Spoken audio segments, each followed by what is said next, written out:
Au nom du Père, et du Fils et du Saint-Esprit, Amen. Frères et sœurs en Christ, aujourd'hui nous sommes le vendredi 21 février et le Seigneur a encore fait. Sa grâce s'est encore manifestée. Je veux déclarer sur la vie d'une personne que cette année 2025, Dieu va te repositionner. Conseil de la transformation divine, cette année, on débute en Côte d'Ivoire. La grâce de Dieu est manifeste. Tu seras devant, jamais, jamais, jamais derrière.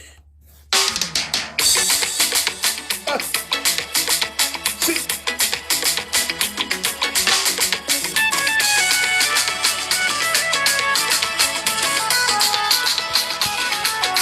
J'ai passé ma vie à pleurer, à me lamenter. Oui, un jour j'ai réalisé que qui ne risque rien n'a jamais rien. Il faut être audacieux, le paresseux connaîtra la peine. Celui qui ne prend pas de risque ne verra pas la main de Dieu. Alors cette année, je serai devant. Jamais, jamais, jamais. Je serai devant cette année. Cette année, Je serai devant. Jamais, jamais, jamais. Je serai devant cette année. Cette année, je serai devant. Jamais derrière. Jamais derrière.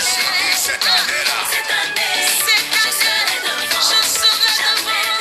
Jamais derrière. je déclare que cette année-là, Même si c'est compliqué, donc compliqué pour moi va sortir. Même si c'est difficile, donc difficile pour moi va sortir. Même si c'est bizarre, donc bizarre pour moi va sortir. À cette année-là, je serai devant. Cette année, je serai devant. Jamais, jamais, jamais, jamais. Tu ne seras jamais derrière. Je serai devant. Que ça passe ou ça passe. Je serai je devant. déclare que cette année-là, Cette année, je serai devant. Quelqu'un dit que berger, tu aimes chanter. Hein? Ah, toi, tu sais pas que moi je chante. Écoute ça. Je serai devant, jamais derrière, je serai devant. nous sommes de la génération Josué. Nous marchons avec les pères et nous arriverons à Canaan. Ou bien, famille M. Conseil qui sera chic quand tu vois, tu sais. Je suis un commando, je suis un héros. Je ne peux pas taper photo, mon Dieu les chronos. Cette année, Je serai devant, jamais derrière, oh jamais. je serai devant. Je dis, je suis un commando, Commando, un héros. Je ne peux pas taper photo. mon Dieu a le chrono. Cette année, Je serai devant, jamais derrière, jamais. je serai devant. Oh, cette année, je serai devant. Jamais, jamais, jamais, je serai devant. Oh, cette année, je serai devant. Jamais, jamais, jamais derrière, je serai devant. Oh, cette année, ça passe ou ça casse. Mon travail, ça passe ou ça casse. Ça passe ou ça casse. Mon emploi, ça passe ou ça casse. Ah! Frères et sœurs en Christ, bienvenue à la semence matinale. Le ton est donné, le ton est lancé. Cette année 2025, je crois que tu seras devant. Dis-moi Amen. Je crois que le Seigneur va te repositionner. Alors, je veux dire que le Seigneur l'a encore fait. Nous sommes quasiment à sold out. Plus de tickets de 5 000, plus de tickets de 10 000. Il ne reste que des tickets de 20 000. Oui, Dieu l'a encore fait. Et nous comptons évacuer ces tickets de 20 000 aujourd'hui dans la journée. Le Saint-Esprit a parlé à mon cœur. Vous savez, la semence matinale, là je suis en train d'enregistrer. Il est quelle heure? 3h30 du matin. Je n'ai pas de feuille devant moi, je n'ai que ma Bible. Je salue Muriel au passage. Elle va se reconnaître. Muriel de la France. Merci ma soeur. Je fais un coucou également à ton fils. Merci pour ton investissement dans le MCM. Tu sais que je compte sur toi. Le Seigneur compte sur toi. L'œuvre de Dieu compte sur toi. Nous voulons rendre grâce à notre Seigneur qui a suscité la semence matinale. Je veux vous parler en 2 minutes avant de commencer à prêcher parce que je le fais par inspiration. La semence matinale est une instruction divine. C'est Dieu qui m'a instruit. Je ne me suis pas levé comme ça pour venir faire ça. Non. Souvent, j'ai envie de me reposer, de dormir. Mais le Seigneur me dit non, reste. Et quand je dors, quand je me couche et que je me repose, 3 heures, 4, 5, 6 heures de temps, le Seigneur me requinque. Rassurez-vous, je trouve du temps pour me reposer. Plaise au Seigneur. En tout cas, pour l'heure, la priorité, c'est le Seigneur. Au-delà de la semence matinale, notre ministère est appelé le MCM. Entendez par là, M, ministère, C, catholique, M, miséricorde. Donc, ministère catholique, miséricorde. MCM est une œuvre que Dieu m'a inspirée pour le bien de son Église. Ce n'est pas pour moi. Beaucoup de personnes savent, ceux qui sont proches de moi savent, que notre cœur bat pour le Seigneur. Nous sommes en train de réaliser actuellement un film et je vous annonce que nous avons tenu compte de tout ce que vous avez apporté comme remarques et tout ça.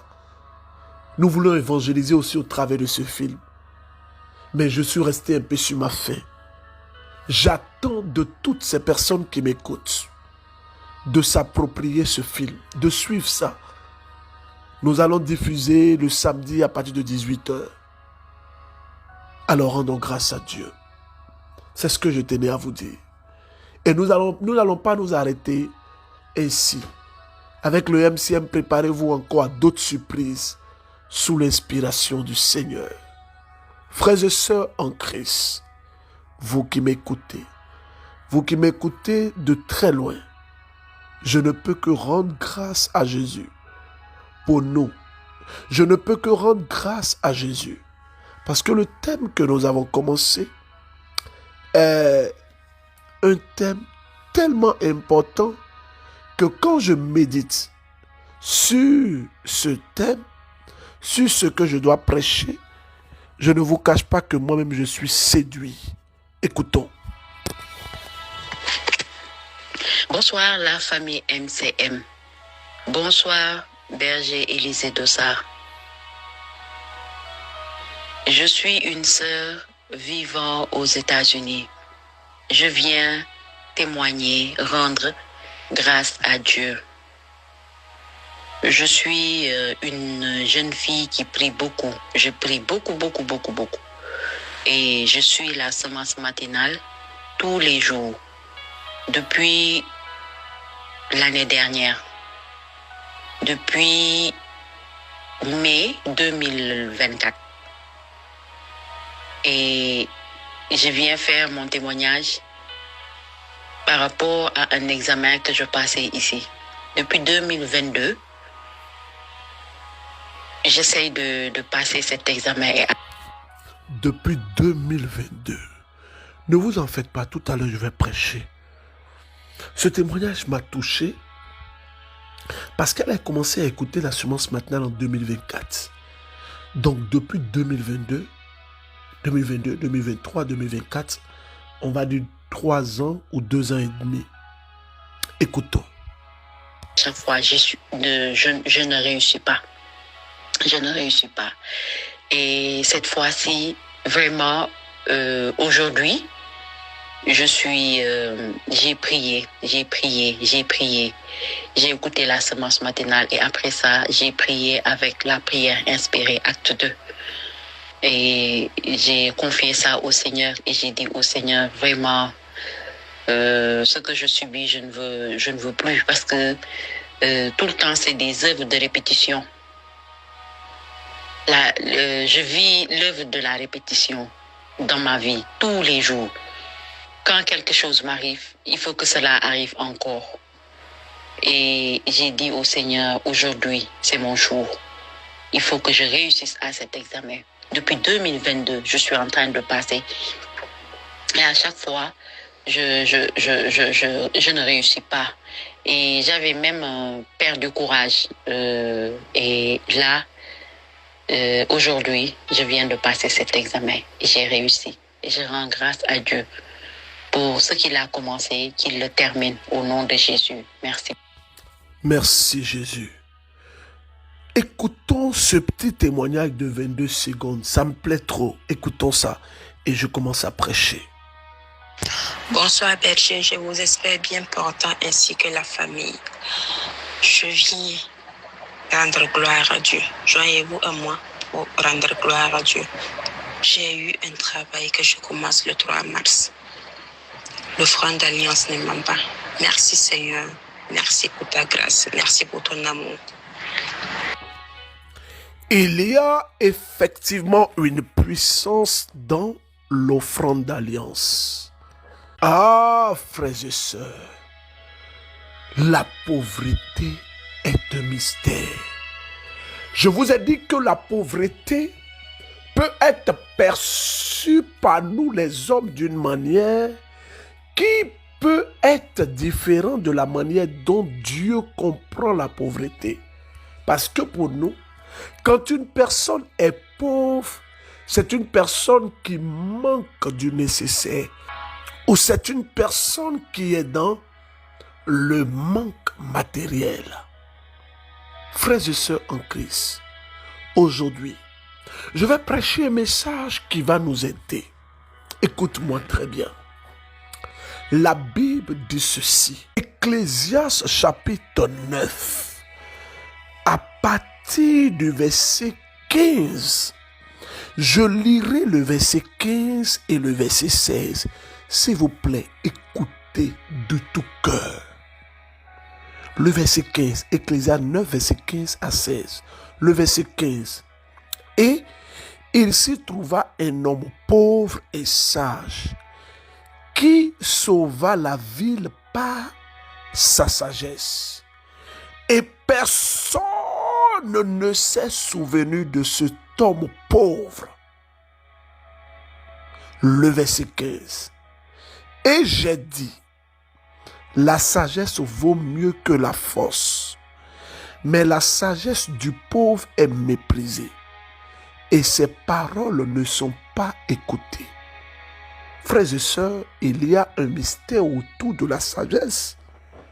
La Bible dit que la sagesse a sauvé la ville, mais après cet homme est tombé dans l'oubli. Personne ne le considérait. Et l'homme le plus sage, Salomon, dit que le pauvre, ses paroles n'ont pas de valeur.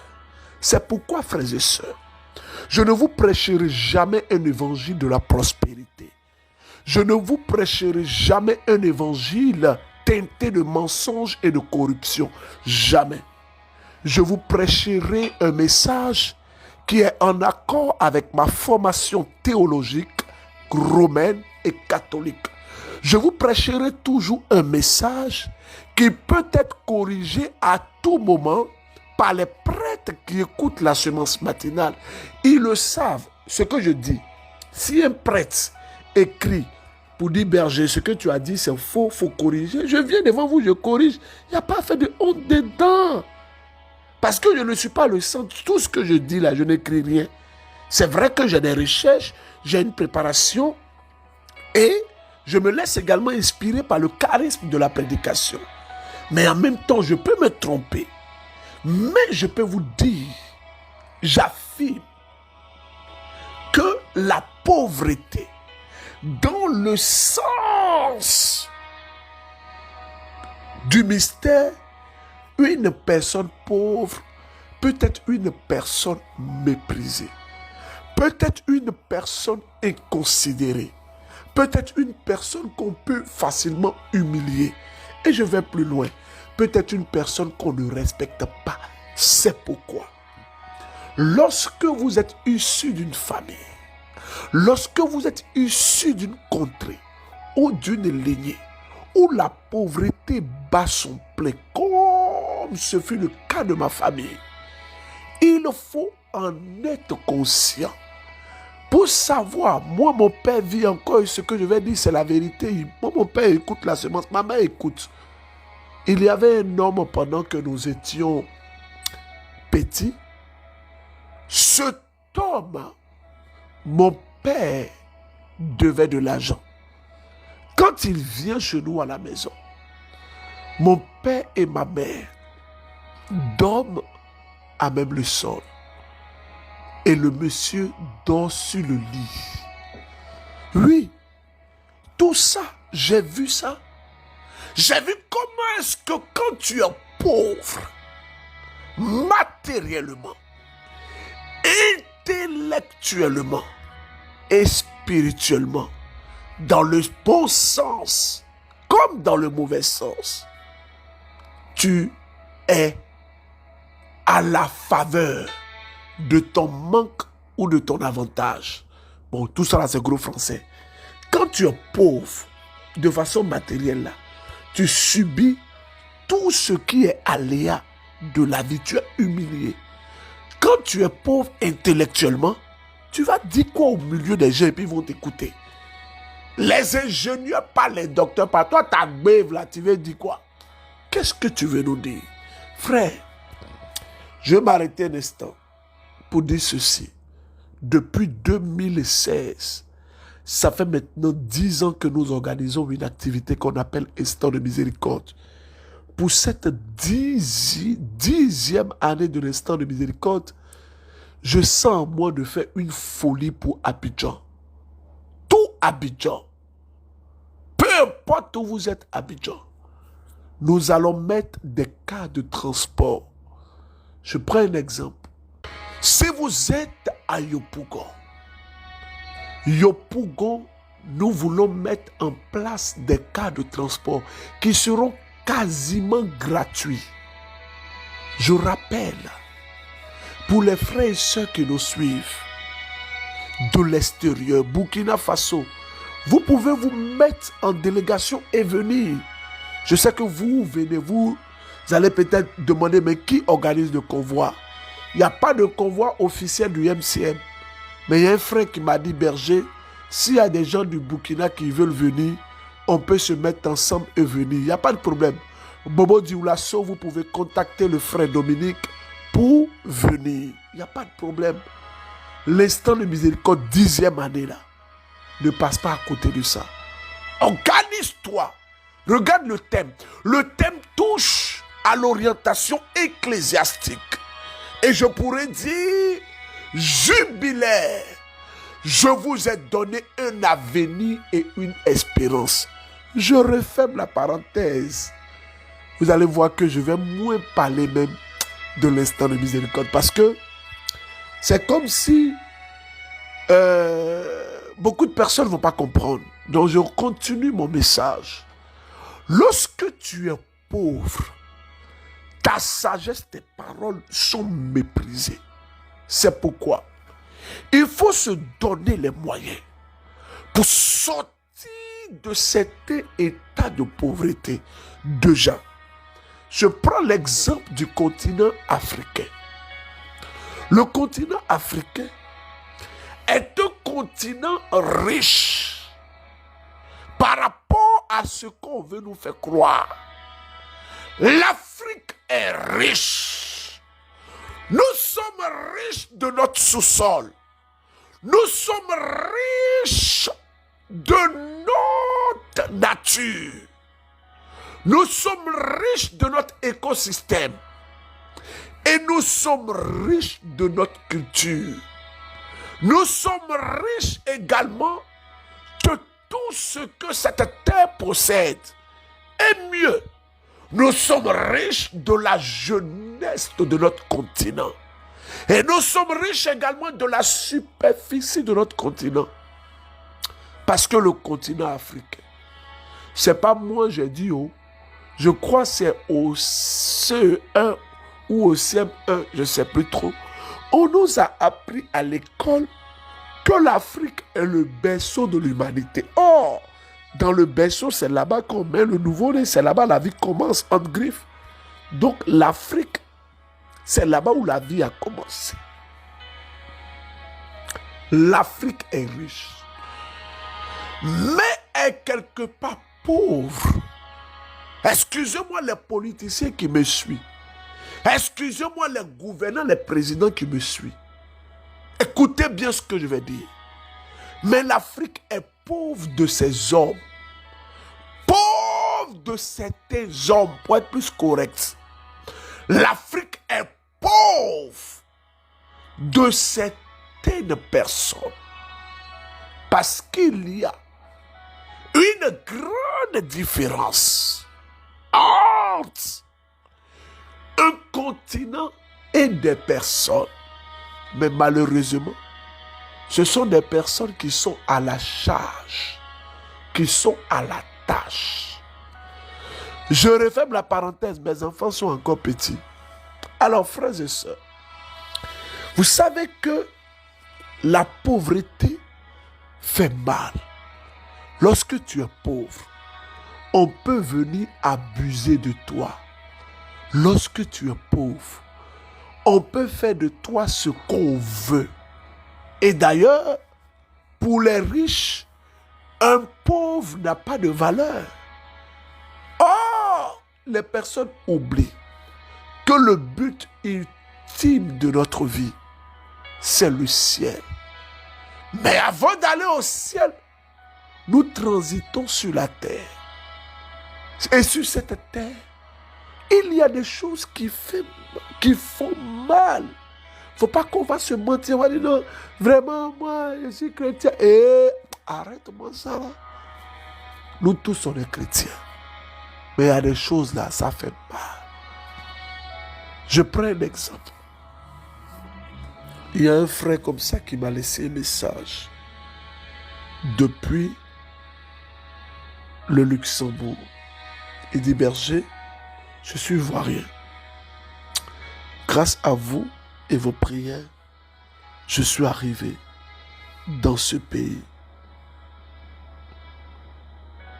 Et quand je suis arrivé dans ce pays, j'ai commencé à travailler et je peux vous dire, berger, je suis prospère aujourd'hui. Mais je veux vous dire que depuis que j'ai commencé à écouter la semence matinale, je souffre en moi. Je souffre en moi. Pourquoi? Parce que pour venir dans ce pays, je me suis donné à un homme. Un homme qui dit qu'il s'est donné à un homme. Il s'est fait péder son derrière par son ami homme pour arriver dans ce pays. Parce qu'il était pauvre. Quelqu'un qui a fait le petit séminaire. Quelqu'un qui connaît Jésus. À cause de la pauvreté, a accepté ça. Shalom, shalom, shalom, la famille MCM. Bonjour, frère Berger, Élisée, tout ça. Je suis un frère du Bénin. Je viens rendre gloire à Dieu. Je viens dire merci à Dieu pour son amour et pour sa protection dans ma vie, dans la vie de ma famille. En effet, ma femme est une femme qui prépare. Elle prépare quand les gens des grands événements pour des fêtes. Dernièrement, elle est partie préparer quelque part où les gens faisaient des choses par terre pour elle et elle a marché dedans. Et quand elle est revenue à la maison, son pied a commencé par enfler. Au début, nous ne croyait pas, on pensait que c'était juste de la fatigue ou bien d'une tension qui fait ça. Mais avec le temps, on a remarqué que c'est plus que ça. Son pied a tellement gonflé qu'elle n'arrive même plus à rester trop debout. Et quand elle marche, ça lui fait mal. Le dimanche passé, ça a été vraiment pire. Et elle a commencé par pleurer. Elle se dit, si elle meurt, de prendre soin des enfants et tout. Puis moi, je lui dis, tu ne mourras pas, tu n'auras rien, tu n'iras même pas, tu vas rester ici avec nous. C'est là, la chose m'a dit de mettre la prière inspirée acte 2 et de prier avec ça. Avant que je ne commence la prière, elle avait mal partout. Tout son pied, tout son dos lui faisait mal. Ça brûlait. Elle était couchée sur le lit en train de pleurer. J'ai mis la prière. J'ai posé ma main sur son dos et sur son pied. Et j'ai commencé par prier avec la prière inspirée acte 2. J'ai même pas fait 10 minutes quand elle a commencé par dormir. Elle a dormi tellement que Jusqu'à ce que je finisse de faire la prière, elle dormait déjà. À son réveil, c'est vrai, le pied n'est pas revenu à la normale fit, mais elle a dit qu'elle n'a plus mal. Elle s'est retrouvée.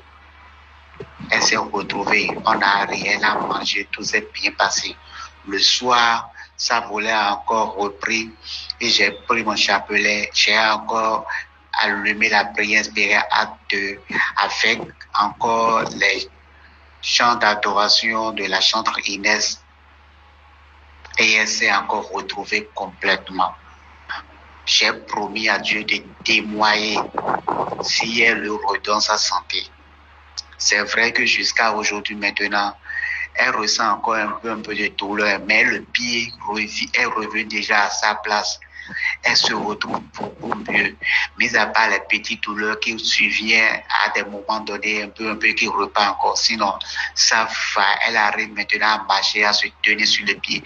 Et je rends toute la gloire à Dieu. Je dis merci à Seigneur Jésus-Christ qui a opéré des miracles dans sa vie. Et je sais que ce que tu as commencé, il va achever. Puisque Dieu me sait qu'on est encore à la recherche de la grâce d'enfantement. Et je sais que Dieu va encore la toucher et lui donnera ça. Je rends toute la gloire à Dieu. Frères et sœurs, je bénis le Seigneur. Oui, je bénis le Seigneur. Je bénis le Seigneur. Merci Jésus. Shalom Berger, je suis un frère béninois vivant en France. Et je passe par ce témoignage pour rendre gloire à Dieu pour ce qu'il est en train de faire, ce qu'il a commencé dans ma vie. Et j'ai foi qu'il va pouvoir le terminer parce que nous n'avons pas d'autre Dieu à part lui. Je suis un frère béninois, comme je l'ai dit tout à l'heure. Je suis en aventure, je suis venu en aventure en France. Et vous savez comment les conditions en France sont quand même difficiles. Et par la grâce de Dieu, aujourd'hui, Dieu est en train de me sortir de l'étape de situation irrégulière à situation régulière.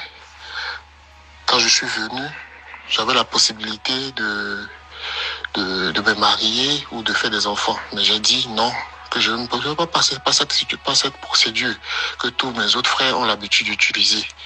Je me suis dit, un seul instant, je suis marié au pays, devant Dieu, devant les hommes, je trouverai une situation qui me permettra de m'en sortir. Ainsi, j'ai fait mes recherches, j'ai pu trouver une opportunité sur le Canada. Aujourd'hui, je suis en processus pour la demande de visa pour le Canada. Je sais que Dieu a commencé quelque chose dans ma vie et je suis sûr qu'il va l'achever. Donc, je passe par ce témoignage pour vous dire merci pour vos conseils.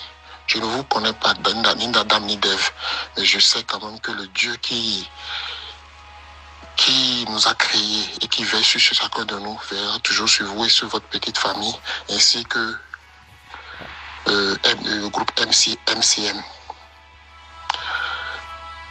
Je vous demande toujours de me porter dans mes prières, de me porter dans vos prières plutôt, pour la suite du processus qui pourra m'amener vers le Canada ainsi que ma petite famille. Plaise à Dieu, d'ici le mois de mars, je serai en phase de déposer mon dossier pour le visa. Donc je vous demande de vous porter dans vos prières pour que la gloire de notre Dieu, que tous nous prions, soit élevée. Alors frères et sœurs en Christ, bénissons Dieu. Oui, bénissons le Seigneur. J'ai tellement de témoignages, mais je préfère m'arrêter là. Je veux terminer pour dire à toutes les personnes qui m'écoutent ce matin, je veux vous parler vraiment la main sur le cœur. Vous savez, la semence matinale, ce n'est pas le berger. Je ne suis pas un magicien. S'il vous plaît, s'il vous plaît, s'il vous plaît, ne gardez pas la semence matinale pour vous. Je veux saluer un prêtre de Jésus-Christ qui m'a écrit, qui prie pour moi. Si je veux le saluer parce que c'est important que je puisse également saluer les pères qui suivent la semence matinale qui nous porte en prière et qui intercède pour le MCM. Je veux saluer le Père Guillaume-Marie Fréjus, abbé Guillaume-Marie Fréjus, aumônier du renouveau charismatique dans le diocèse d'Abomey, c'est au Bénin, près de Jésus-Christ, qui nous suit, qui prie pour nous, qui nous accompagne, qui nous oriente. Je veux lui dire merci. Merci à tous les prêtres de Jésus-Christ qui écoutent chaque jour la semence matinale. Que Dieu notre Père vous bénisse. Alors, on a déjà fait 30 minutes. Je vais m'arrêter là, mais je peux vous rassurer de mes prières. Alors, les tickets de 20 000, c'est seulement les tickets de 20 000 qui restent. Les tickets de 20 000 vous donnent droit au calendrier du MCM, à une clé USB, à une place spéciale, à de l'eau et à des papiers pour vous éponger quand vous aurez transpiré. Donc vraiment, pour toutes les personnes qui m'écoutent aujourd'hui, il ne reste que des tickets de 20 000. Et moi, je vous invite à prendre. Je vous ai déjà dit que moi, je ne cache pas mes affaires. Les conseils qu'on fait là, ça nous aide. Offrande d'alliance que vous avez donné là. Aujourd'hui, avec la grâce de Dieu, on a pu acheter un car de 22 places climatisées. On a pu acheter un autre minibus de 12 places climatisées du MCM. Ça, c'est ma plus grande joie. Je parle avec beaucoup d'émotion. Merci Seigneur. Alors, test de méditation, on va prendre le test de Ecclésiaste chapitre 9. La question, dites-moi, est-ce que la sagesse du pauvre est méprisée, oui ou non? Au nom du Père, du Fils et du Saint-Esprit. Amen. Au revoir.